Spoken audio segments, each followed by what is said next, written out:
Assalamualaikum warahmatullahi wabarakatuh.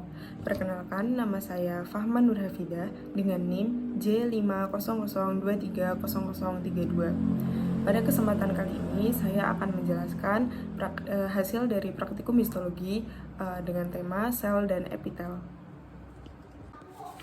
Di sini saya sudah menggambar preparat sel dan epitel yang tadi dilaksanakan praktikumnya. Memasuki sel yang pertama, yaitu ada stereocilium.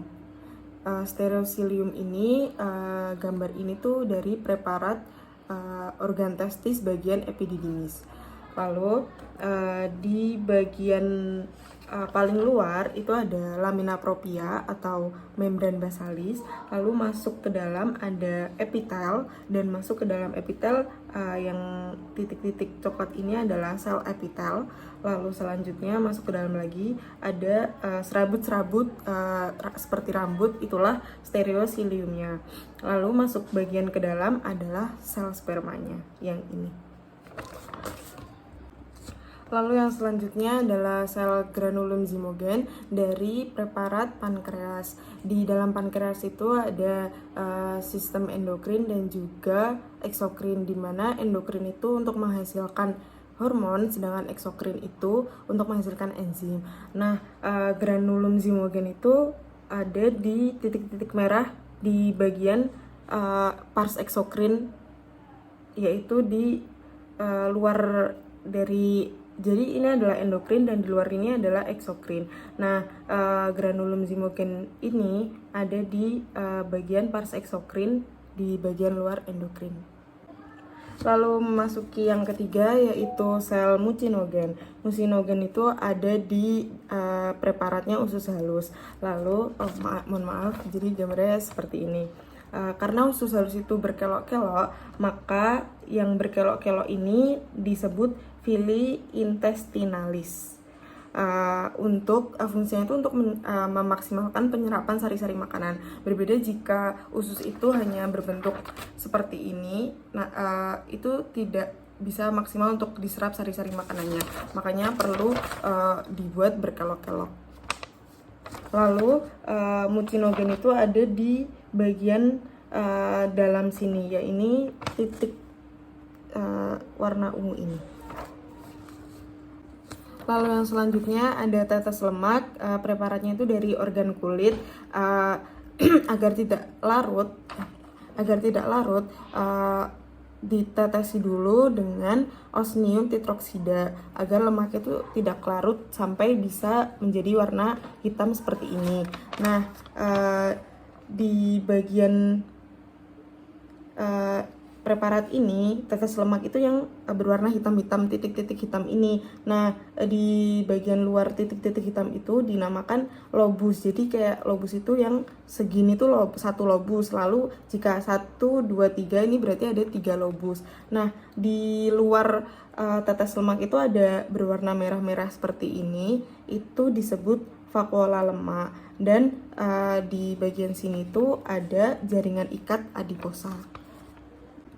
Lalu yang selanjutnya ada makrofagositus dari preparat heparticus, yang mana sebelum tikus mati itu disuntik dengan Trypan Blue. Jadi saya akan menjelaskan preparatnya. Jadi di sini di tengah-tengah ini ada vena centralis. Lalu di bagian sini itu ada sinusoid. Lalu sitoplasma itu ada di sini. Kelihatan kan? Lalu selanjutnya di bagian titik-titik inilah yang dinamakan makrofag atau sel Kupfer. Kenapa sel Kupfer? Karena penemunya bernama Bapak Kupfer ya. Lalu di yang bagian titik-titik merah itu disebut hiposit. Selanjutnya kita beralih pada jaringan yang pertama adalah membrana basalis. Membrana basalis ini diambil dari preparatnya ginjal. Jadi yang paling luar ini adalah membrana basalisnya, yaitu tempat melekatnya jaringan epitel. Lalu di dalam sini ada epithelium simplex squamosum. Iya betul, squamosum. Lalu di bagian merah-merah ini adalah ada rulus karena ini tuh diambil dari ginjal ya tadi. Lalu di titik jaringan epitel itu ada titik-titiknya yang disebut inti sel epitel. Beralih kepada jaringan yang kedua. Jaringan yang kedua adalah epithelium simplex cuboideum. Nah, di sini itu ada folikel tiroidnya. Lalu di bagian sini seperti biasa ada membrana basalis. Lalu di dalam sini ada massa koloidnya. Lalu di bagian sini itu yang ungu-ungu inilah yang disebut epithelium simplex cuboideum. Beralih pada jaringan selanjutnya yaitu epithelium stratificatum columnar. Di sini gambarnya. Lalu yang pertama di paling luar ada membran basalis. Lalu di bagian sini yang ini tuh adalah epitel kolumnar. Lalu di bagian tengah-tengah sini ada sel sperma, dan yang serabut-serabut ini adalah dinamakan stereocilia.